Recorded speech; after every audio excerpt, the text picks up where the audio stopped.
Efésios, capítulo 4, nós faremos a leitura aí dos versos 17 a 19. Vamos ler todos juntos, a uma só voz. Leiamos. Isto, portanto, digo, e no Senhor testifico, que não mais andeis como andam os gentios, na vaidade dos seus próprios pensamentos, obscurecidos de entendimento, alheios à vida de Deus por causa da ignorância em que vivem, pela dureza do seu coração, os quais, tendo se tornado insensíveis, se entregaram à dissolução, para com avidez cometerem toda sorte de impureza. Pai, nós te louvamos e te bendizemos mais uma vez. Obrigado, Senhor, por tua palavra que pode ser lida, Senhor, e pode ser pregada nesta noite. Pedimos que a graça do Senhor seja conosco, que o Senhor possa nos falar, ó Deus, ao coração, e que saiamos daqui, Senhor, edificados por Ti, Senhor. Assim nós colocamos as nossas vidas mais uma vez diante de Ti, Senhor, e suplicamos mais uma vez a Tua graça. Oramos em nome de Jesus, o nosso Salvador. Amém. Os irmãos podem assentar-se. Irmãos, eu espero que você já tenha percebido que a Escritura, ela faz uma diferença entre aqueles que não conhecem a Deus e aqueles que, de fato, foram alcançados pela misericórdia de Deus. Às vezes nós não temos uma consciência de que isso é algo extremamente significativo e a gente às vezes até acha que isso não é muito relevante, mas as Escrituras, elas falam que isso são diferenças reais. Ser cristão é completamente oposto de ser uma pessoa ímpia ou um não cristão. Se você fizer uma análise na Escritura, você vai ver que a Bíblia faz essa diferença, ou essa diferenciação, usando várias figuras, né? Como o joio e o trigo, o cabrito e a ovelha, os da direita e os da esquerda, os que conhecem a Deus e os que não conhecem, os justos e os perversos, tudo isso para trazer essa diferença entre aqueles que conhecem de fato a Deus, ou são conhecidos por Deus, e aqueles que não conhecem a Deus verdadeiramente. E é isso então que o apóstolo Paulo está mostrando aqui a partir do verso de número 17, quando ele afirma então que os crentes que foram salvos de maneira graciosa, de maneira soberana, eles foram então salvos por Cristo, eles não devem mais andar como os gentios. Embora os efésios sejam aquele grupo considerado como gentil, ou seja, pessoas que não conheciam a Deus até que eles ouviram a palavra de Deus, o Evangelho, mas a partir de então, a partir de agora, ou seja, a partir daqui por diante, eles não devem mais viver como gentios, como pessoas então que não conhecem a Deus. Então, para deixar isso claro, o apóstolo Paulo, então, vai demonstrar aqui para nós como é que os gentios andam. Ele vai, então, revelar para nós o modo de vida deles, revelando não apenas aquilo que eles fazem, ou a maneira como eles levam a sua vida, mas mostrando para nós que como a vida dos gentios, ela é uma vida vazia, ela é uma vida triste e é uma vida fútil. A vida de alguém que vive sem Cristo é assim, uma vida triste, uma vida sem objetivo, uma vida completamente fútil. Então vamos dar uma olhadinha aí nos versos 17 a 19 e vamos ver então como é que o apóstolo Paulo descreve esta vida sem Cristo. Primeiramente nós vamos ver aí que o apóstolo Paulo vai dizer que os gentios, eles andam na vaidade dos seus próprios pensamentos. Veja aí o verso 17. Ele vai dizer, isto, portanto, digo e no Senhor testifico, que não mais andeis como também andam os gentios, na vaidade dos seus próprios pensamentos. Vaidade aqui é futilidade. Futilidade é aquela vida inútil. É algo, então, que é realizado sem trazer qualquer tipo de resultado. É aquilo que é vão, é inútil. O apóstolo declara que a mente humana é vazia, diz João Calvino. Um outro pastor, o Dr. Martin Lloyd Jones, ele afirma que a palavra que o apóstolo realmente usa significa em sua origem aquilo que não leva ao alvo. Significa alvo destituído de objetivo, sem indicação, carente de direção, algo que não leva a pessoa a meta alguma e naturalmente a leva para um fim de completa futilidade, aquilo que é absolutamente vazio. Um outro pastor chamado José Coblin, ele comentando esse versículo, ele faz uma afirmação extremamente interessante que nós deveríamos então decorar essa afirmação que ele faz. Ele diz assim: onde falta o verdadeiro Deus, não subsiste nada. Tudo é futilidade, vazio, nulidade. O reverendo Hernandes Dias Lopes, ele diz que o pensamento dos pagãos é um pensamento fútil, cheio de soberba e empáfia. É isso então que o apóstolo Paulo mostra aqui em primeiro lugar. Segunda coisa que a gente vai encontrar aí é que o apóstolo Paulo vai dizer que os gentios, eles andam obscurecidos de entendimento. Veja o verso 18. Ele diz: obscurecidos de entendimento. Notem então aqui, irmãos, que os gentios, eles acham que estão iluminados, exatamente porque eles rejeitam a Bíblia e o conhecimento de Deus. E eles acreditam em todo tipo de filosofia, quando na verdade eles estão em trevas. Você já deve conhecer alguém assim, não é? Ele diz: não, eu não acredito na Bíblia porque a Bíblia é um livro antigo, é de difícil interpretação. Essa história de Deus, de conhecer a Deus, é algo muito antiquado. Eu sou uma pessoa iluminada, eu tenho muito entendimento das coisas, eu acredito em algo mais moderno.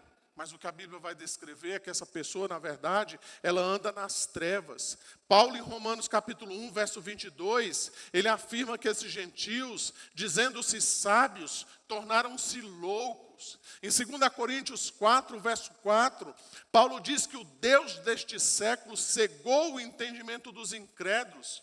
O apóstolo Paulo ainda descreve os ímpios como pessoas que não há quem entenda, não há quem busque a Deus.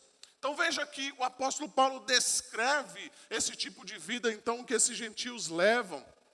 Além disso, caminhando mais adiante, Paulo vai dizer que os gentios, eles vivem alheio à vida de Deus. Ainda no verso 18 ele vai dizer: eles vivem alheios à vida de Deus. Embora os ímpios dependam de Deus para a sua existência, eles não conhecem a vida de Deus. Eles não compartilham da verdadeira vida. Eles existem, eles trabalham, eles estudam. Muitos deles, inclusive, são bem-sucedidos. Eles desfrutam da graça comum, mas eles não conhecem de fato e de verdade a vida real, a vida com Cristo. Esses homens existem, mas eles não conhecem a vida que procede de Deus. Esse é o significado da vida de Deus. É a vida, então, que procede de Deus. Ou seja, a vida alheia a Deus é uma vida vazia, é uma vida morta. Veja que o apóstolo Paulo já havia mencionado isso no capítulo 2, o verso de número 1, quando ele vai dizer que todos nós estávamos mortos nos nossos delitos e nos nossos pecados. Paulo continua afirmando, dizendo que os gentios vivem na ignorância, ainda no verso de número 18, por causa da ignorância em que vivem. Esta ignorância, irmãos, não é porque os ímpios não conhecem a Deus. Não é o mesmo que inocência. Ignorância aqui é um resultado dessa primeira descrição que o apóstolo Paulo fez anteriormente. Como o seu entendimento foi obscurecido, eles estão cheios de ignorância. Ignorância na Escritura é exatamente essa negação deliberada do conhecimento de Deus que está disponível aos ímpios, mas eles se recusam a ter esse conhecimento, a dar então a glória que Deus merece. Um comentarista ele vai dizer o seguinte: a causa de estarem alienados da vida de Deus não é externa, mas interna. A culpa de sua ignorância recai sobre eles, não sobre Deus ou sobre os fatores externos. Se você der uma olhadinha, por exemplo, em Romanos capítulo 1, os versos 19 a 21, você vai ver que Paulo afirma que o que Deus se pode conhecer é manifesto entre eles, porque Deus lhes manifestou. Mas no verso de número 21 vai dizer que os ímpios não glorificaram a Deus como Deus.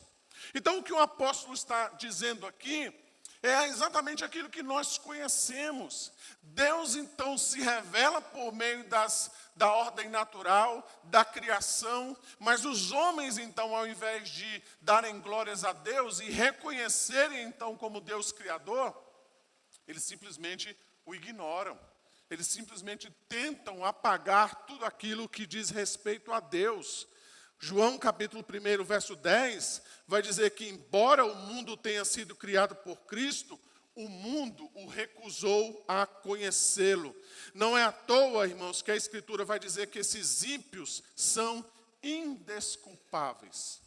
Ou seja, eles têm o conhecimento de Deus, mas por causa da sua ignorância, por causa da sua atitude deliberada em não reconhecer a Deus, eles se tornam então indesculpáveis. Seguindo mais adiante, o apóstolo Paulo vai dizer em quinto lugar que os gentios têm o coração endurecido. Veja aí ainda no verso de número 18.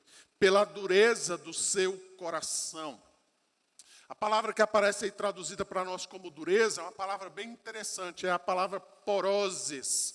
A palavra original, o substantivo poros, é um substantivo que muitas vezes era usado para descrever algo tipo uma mármore. Os irmãos conhecem, a mármore, e aquela pedra então dura. Essa palavra muitas vezes era usada na medicina exatamente para descrever aquela formação de um calo ou daquele osso no meio das juntas. Ela tem o significado de petrificar, tornar duro e insensível. Então, o que o apóstolo Paulo está dizendo aqui para nós, irmãos, é que a mente dos ímpios, ela se tornou dura como uma pedra. E a sua consciência, então, ficou cauterizada. O coração do ímpio, então, é duro como uma pedra. E eles, então, recusam Deus e os valores de Deus. Nesse sentido, então, Calvino vai dizer o seguinte: a voz de Deus, proclamada por uma consciência acusativa, continua sendo ouvida. Mas ele vai dizer, mas ao invés de produzir os seus próprios efeitos, parece antes endurecê-las contra toda e qualquer admoestação. O que Calvino está dizendo é o seguinte: olha, o homem tem a sua própria consciência que o acusa, mas a consciência deles não causa o efeito esperado, exatamente porque ela está endurecida. O seu coração está duro, o seu coração está petrificado. Esse é o coração dos ímpios, duro, insensível, completamente petrificado. É nesse sentido também que Jesus vai dizer lá em Mateus 13:15, porque o coração deste povo está endurecido, de mau grado ouviram com os ouvidos e fecharam os olhos, para não suceder que vejam com os olhos, ouçam com os ouvidos, entendam com o coração, se convertam e sejam por mim curados. Então o problema não é porque eles não têm a ação de Deus, não é porque eles não têm um conhecimento de Deus, mas é porque o seu coração está endurecido, é o que diz aqui o apóstolo Paulo. Conta-se uma lenda muito interessante, irmãos, que descreve bem esse processo aqui de petrificação. Essa lenda que contam, essa história, ela está ligada então àquela dependência do álcool, E a lenda conta mais ou menos o seguinte, Diz então que o álcool, ele tem uma composição formada pelo sangue de um pavão, de um leão, de um macaco e de um porco. Então, quando o indivíduo bebe, ele então começa a se sentir bonito, importante, igual um pavão. Então ele fica para frente, ele então começa a se mostrar. O álcool então leva para o segundo estágio, Então ele começa a se sentir forte, poderoso como um leão. Então ele quer brigar com todo mundo. Já viu o bêbado, né? Ele não tem medo de ninguém. Daqui a pouco, então, o próximo estágio leva esse indivíduo embriagado a ficar como um macaco, né? Então ele começa a pular, começa a fazer gracinha, começa a fazer o que não deve, e no final das contas ele acaba como um porco, na lama. É assim também o processo de petrificação. Os ímpios parecem belos.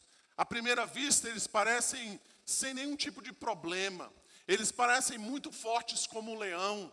Parece que tudo que eles fazem, né, não tem absolutamente nenhuma reprovação por parte daqueles que estão ao seu redor. Mas o fim deles é como alguém que cai numa lama. Assim, então, é um homem sem Cristo. Ele parece bonito no início, mas o seu fim é este, né, acabando então numa lama. Veja um pouquinho mais adiante, que o apóstolo Paulo então vai dizer que os gentios são insensíveis. Ele vai dizer no verso 19, os quais, tendo se tornado insensíveis, se entregaram à dissolução. A Nova Versão Internacional, ela traz uma outra versão interessante. A versão diz assim, tendo perdido toda a sensibilidade, eles se entregaram à depravação. Dissolução ou depravação, como traduz aqui a Nova Versão Internacional, é o mesmo que luxúria desenfreada, é o mesmo que lascívia, é o mesmo que libertinagem. É aquela vida escandalosa. Diz respeito, então, a toda e qualquer disponibilidade que a pessoa tem para todo tipo de prazer. Segundo o pastor William Barclay, ele diz assim, um homem dissoluto é aquele que perdeu completamente a vergonha e já não se importa mais com a opinião dos outros. Notem novamente aqui, irmãos, a dinâmica do pecado. No início, então, a pessoa começa a pecar, mas ela sente uma certa vergonha. Ela começa, então, a fazer a coisa escondida. Ela tem vergonha, então, que as pessoas saibam a respeito daquilo que ela está fazendo. Mas com o tempo, então, por causa da dureza do seu coração e da mente cauterizada, ela começa, então, a perder o pudor. Ela já não tem muita vergonha do que ela faz. Às vezes ela até coloca nas redes sociais. Ela faz certas afirmações, ela se veste então daquela maneira, ela torna público aquilo que ela está fazendo. O próximo passo então é que ela então perde o temor e ela perde o horror, ela não tem medo do juízo de Deus, ela não tem medo mais daquilo que as pessoas têm a falar, ela peca sem remorso, ela peca sem pesar, exatamente porque a sua consciência ficou petrificada. Em outras palavras, o que o apóstolo Paulo está dizendo é que nestes casos, então, o pecado não faz nenhuma diferença para essa pessoa, porque ela se tornou insensível. O pecado, então, é como um calo. Você se incomoda no começo, mas à medida que o calo, então, vai se enrijecendo e vai criando uma nova pele, uma pele mais grossa, você começa a calçar o sapato e você nem sente mais dor. Assim também é o pecado. Ele vai endurecendo, ele vai petrificando. E aquilo então que antes era algo vergonhoso, se torna algo comum, se torna algo normal. Aquilo que nos levava ao arrependimento, à vergonha, por causa então da insensibilidade, nós não temos mais nenhum problema de assumir aquilo que nós fazemos. Notem então, este é o processo do pecado. O estágio final então desta escalada é a perda total da tristeza pelo pecado. A consciência está abafada, a mente está cauterizada, o coração está endurecido. Notem que o passo seguinte então é essa conduta ultrajante, sem qualquer preocupação com os padrões pessoais ou com as sanções sociais. A pessoa, então, se rende de maneira desenvergonhada a todo tipo de impureza. Caminhando mais um pouco, o apóstolo Paulo, então, afirma que os gentios se entregaram à impureza. Veja aí no verso 19. Para com avidez cometerem toda sorte de impureza. A avidez aqui, irmãos, é o desejo de possuir além da conta. é o mesmo que cobiça e avareza. Trata-se daquele desejo ilícito de possuir o que o outro pertence. É aquele espírito pelo qual o homem sempre está disposto a sacrificar o seu próximo para satisfazer os seus caprichos. A avidez é o desejo irresistível de ter aquilo que nós não temos direito algum. Sejam os bens do próximo, seja sexo, seja qualquer outra coisa que pertença ao nosso próximo.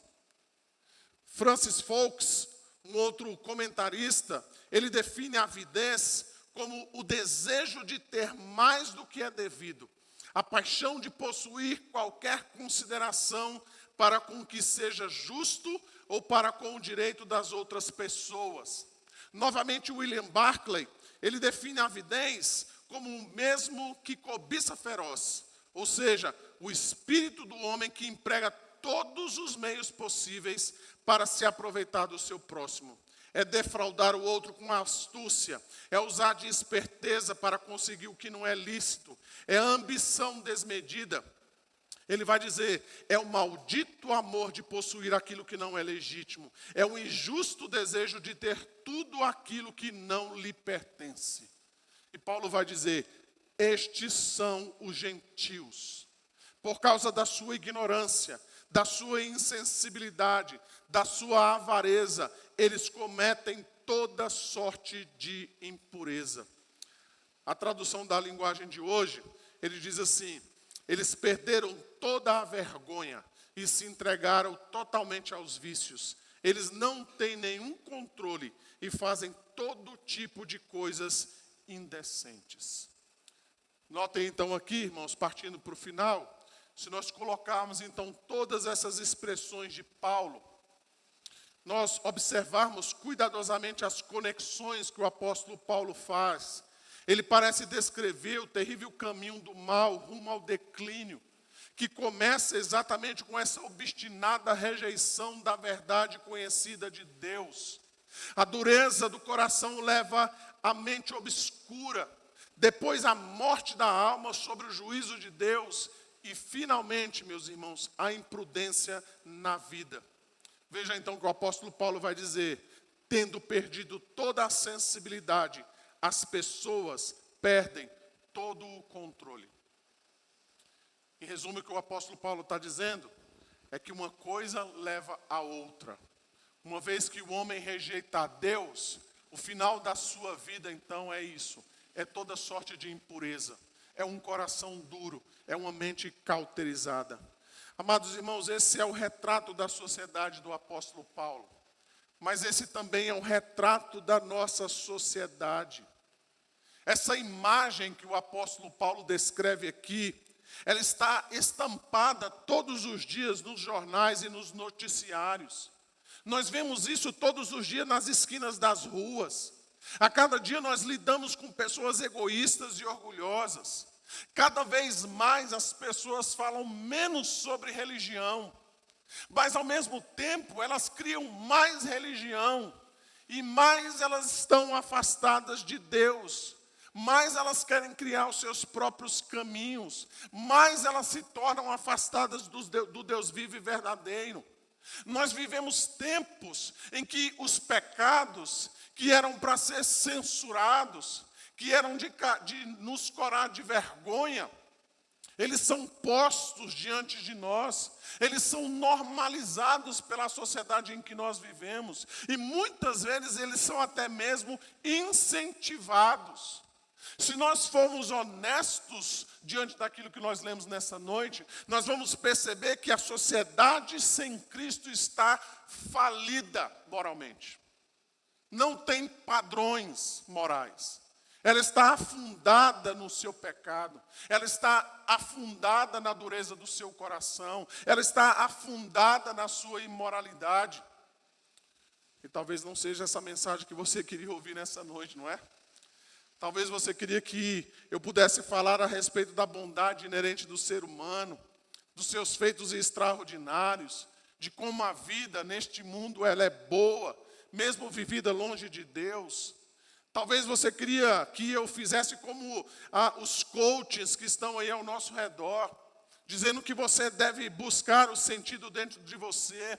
Você é capaz de resolver os seus próprios problemas, é o que eles dizem. Basta que você se esforce mais um pouco, basta que você tenha um pouco mais de religião, basta que você então olhe para si mesmo, para que você então possa resolver os seus problemas. Mas a verdade, irmãos, é que o ser humano tem procurado ser o centro da sua própria vida. E as Escrituras, elas não veem isso com bons olhos. Ela afirma que o egoísmo, a cobiça, a insensibilidade, toda sorte de impureza, são frutos da rejeição do homem a Deus e o seu consequente desejo de prazer e satisfação a qualquer custo. Enquanto as pessoas afirmam ser felizes longe de Deus, a Bíblia afirma claramente que uma vida sem Cristo, longe de Deus, não passa de alienação, de imoralidade e consequente juízo de Deus. Como diz um comentarista bíblico, ele diz assim: por faltar o conhecimento de Deus e o ser humano não servir mais a Deus, ele se torna refém do vazio, ficando à mercê unicamente do seu coração obscurecido. Consequentemente, Deus também os entregou às paixões que resultam disso, em todas as formas de impureza. Esta é a triste vida, irmãos, a vida sem Cristo. Diante então daquilo que nós ouvimos nesta noite, quais são então os desafios que nós temos aqui diante de nós? Inicialmente então nós aprendemos, como eu acabei de mencionar, sobre a condição da humanidade sem Cristo. Ela é fútil em seus pensamentos e inútil em seus propósitos. Este é o ensino claro do apóstolo Paulo e de toda a Escritura. A vida não tem razão de ser, meus irmãos, se não for vivida a partir de Cristo, por meio de Cristo e para Cristo. Foi assim nos dias do apóstolo Paulo, é assim também nos nossos dias. Como eu disse, nós vivemos em uma sociedade onde os gentios vivem na futilidade dos seus pensamentos. Eles vivem uma vida inútil. E você não precisa se preocupar naquilo que eu estou dizendo, porque é isso que o apóstolo Paulo acaba de mencionar aqui para nós. É isso que as Escrituras afirmam. Não só as Escrituras afirmam, mas a nossa experiência comprova isso. Olhe ao seu redor. Vejam as pessoas sem Cristo, note os seus pensamentos, os seus objetivos, os seus desejos mais profundos, mesmo em situações que nós podemos ver na graça comum de Deus operando. A humanidade continua cheia de moralidade e legalismo, mas continua longe de Cristo como seu único e suficiente Salvador. Note as propostas de melhoria políticas e sociais. Elas prometem mudanças, elas não conseguem, porém, chegar aos seus reais objetivos, porque tudo depende do homem. Porque, por sua vez, o homem está afundado nos seus próprios pensamentos e os seus desejos. Ou seja, cada qual busca o seu próprio interesse. Trazendo para uma experiência mais particular, olhe para os seus familiares, olhe para os seus amigos. Por que você fala de Cristo para eles e eles não creem no Evangelho quando você prega? Não parece simples e objetivo aquilo que nós falamos? Nós não somos, e eu sei que muitas vezes nós somos assim, diretos, claros naquilo que nós queremos dizer, falando a respeito das bênçãos e também das maldições de receber e rejeitar a salvação em Cristo. E por que eles não creem? Por que eles continuam na mesma? E por que eles não se movem em favor do Evangelho? Por que eles então não abraçam automaticamente, rapidamente, então a palavra de Deus? A resposta de Paulo está aí nos versos 17 e 19. Porque eles vivem na vaidade dos seus próprios pensamentos, obscurecidos de entendimento, alheios à vida de Deus por causa da ignorância que vivem, pela dureza do seu coração, os quais, tendo se tornado insensíveis, se entregaram à dissolução para com avidez cometerem toda sorte de impureza. Por isso você precisa orar pelos seus familiares e os seus amigos. Você precisa pregar o evangelho a eles. Você precisa orar e pregar e orar. Você precisa depender da graça de Deus, porque somente Deus pode revelar e regenerar a esses ímpios mediante o seu poder. Não se trata de nós, irmãos. Não se trata apenas do nosso testemunho. Não trata-se apenas da nossa boa vontade, mas depende muito mais ou exclusivamente da vontade de Deus, para que Deus abra os seus olhos, para que Deus traga entendimento ao coração dessas pessoas, para que elas possam de fato ter os seus corações amolecidos e eles possam então crer no Evangelho de Cristo. Além disso, irmãos, nós aprendemos que o Evangelho é a única e suficiente solução para o problema humano. Novamente, não bastam as organizações educacionais, morais ou sociais.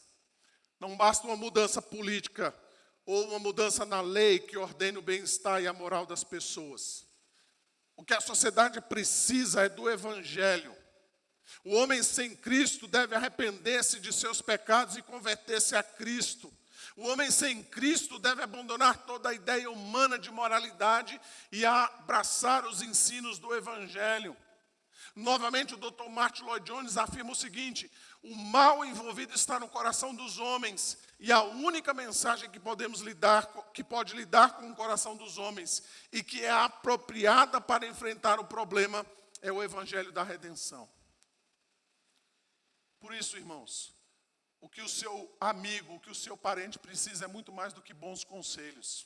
Você pode dar bons conselhos para eles. Você pode, de repente, dar um conselho do que ele deve fazer na vida dele, se ele deve se casar ou não, se ele deve comprar aquele carro ou não, se ele vai trocar de casa ou não, o que ele deve fazer com a vida dele, como é que ele deve criar os seus filhos, como é que ele deve enfrentar as crises na vida conjugal. Você pode dar alguns bons conselhos lá para os seus familiares e para os seus amigos. Eu espero que você faça isso constantemente. Mas o que o seu amigo e o que o seu familiar precisa é do Evangelho de Cristo. É isso que vai libertá-lo. É isso que vai transformá-lo. Ele precisa ouvir as boas novas do Evangelho. Você pode dar diversos conselhos a ele ou a ela, mas enquanto eles não ouvirem a mensagem do Evangelho, eles nunca vão sair do seu estado atual. Eles nunca vão entender que são pecadores e precisam da graça de Deus. Eles nunca vão compreender o sacrifício salvador de Jesus Cristo. Eles nunca vão entender a necessidade de um redentor. Eles precisam ouvir a mensagem do Evangelho. É só o Evangelho que pode transformar a vida dele. É só o Evangelho que pode transformar a vida da sua amiga, do seu amigo, do seu familiar. E ainda que essa pessoa ouça o Evangelho e rejeite, você ficará em paz, sabendo que você fez o seu dever de pregar o Evangelho a esta pessoa. Finalmente, meus irmãos, o texto de hoje nos lembra de nosso Senhor e Salvador Jesus Cristo. Notem que Cristo veio fazer exatamente isso, resgatar o homem das trevas do pecado. Sobre si mesmo, o próprio Senhor Jesus disse o seguinte: o Espírito do Senhor está sobre mim, pelo que me ungiu para evangelizar os pobres. Enviou-me para proclamar libertação aos cativos e restauração das vistas aos cegos, para pôr em liberdade os oprimidos e apregoar o ano aceitável do Senhor. Ainda nas suas próprias palavras, Jesus vai dizer: eu sou a luz do mundo. Quem me segue não andará nas trevas, pelo contrário, terá a luz da vida. Isso significa, irmãos, que o homem moderno, ele não precisa de mais diversão, ele não precisa de mais entretenimento. O homem moderno não precisa de mais felicidade, ele não precisa de mais modernidade. O homem moderno só encontrará paz e luz verdadeira quando ele se encontrar com Cristo. Ele só vai ter sossego na sua alma quando ele estiver de fato com Cristo como seu Salvador. Isso também diz respeito à Igreja de Cristo. Nós só compreenderemos o nosso papel como agentes de Deus nesse mundo quando a nossa mensagem for única e exclusivamente sobre a pessoa e a obra de Cristo. É lógico que nós queremos alcançar o coração do homem moderno. É óbvio que nós queremos dar respostas ao mundo caído. É lógico, como eu mencionei agora há pouco, que nós queremos dar conselhos àquelas pessoas, então, que se achegam diante de nós. Mas essas respostas serão sobre Cristo, serão por meio de Cristo e para a glória de Cristo. Logo, meus irmãos, a verdadeira vida só pode ser encontrada em Cristo. O que os nossos familiares e amigos precisam é ter fé em Cristo. Nós devemos falar dele aos incrédulos que estão ao nosso redor, pois somente crendo em Cristo como único e suficiente Salvador, esses incrédulos poderão ter vida, e eles poderão ter vida eterna. Vamos orar mais uma vez, feche seus olhos, vamos falar com Deus nessa hora. Ó Pai, nós louvamos mais uma vez o Teu santo nome, Deus. Te louvamos por Tua graça sobre as nossas vidas. E pedimos, ó Deus, que o Teu Santo Espírito seja conosco. Que o Senhor possa, Deus, continuar falando ao nosso coração. É o que nós suplicamos e Te bendizemos nesta hora. Em nome de Jesus. Amém. Irmãos, eu quero que os irmãos abram novamente no Salmo de número 32. Nós faremos a leitura apenas do verso de número 11. Nós vamos, nesse momento, em resposta àquilo que nós ouvimos, nós vamos dedicar a Deus os nossos dízimos, as nossas ofertas. Nós vamos louvar a Deus, continuar louvando a Deus por aquilo que Ele tem falado aos nossos corações. Salmo 32, o verso de número 11, diz assim: Alegrai-vos no Senhor e regozijai-vos, ó justos, exultai, vós todos que sois retos de coração. Nós estamos então nesse momento prontos a dedicar a Deus os nossos dízimos e as nossas ofertas. Aqueles que nos visitam não se sintam constrangidos a esse momento. Esse é o momento oportuno para que os membros da igreja possam dedicar a Deus os seus dízimos e as suas ofertas em gratidão, em louvor, em resposta a tudo aquilo que Deus tem feito em nossas vidas. Nós vamos nos colocar de pé nesse instante, nós vamos orar mais uma vez, e assim aqueles irmãos que vieram preparados para dedicar a Deus os seus dízimos e as suas ofertas, podem fazer isso enquanto nós cantamos aqui, nós louvamos a Deus no primeiro cântico, então você vai poder fazer isso. Vamos orar mais uma vez. Ó Pai, obrigado por Tua graça sobre as nossas vidas, nós Te bendizemos, ó Pai, Te louvamos e Te damos graças mais uma vez, Senhor. Nós pedimos que o Senhor receba, ó Deus, a nossa adoração, receba também os nossos dízimos e as nossas ofertas, como, ó Deus, resposta em gratidão a tudo que o Senhor tem feito a nós. Nós Te louvamos e Te bendizemos nesta hora, em nome de Jesus. Amém.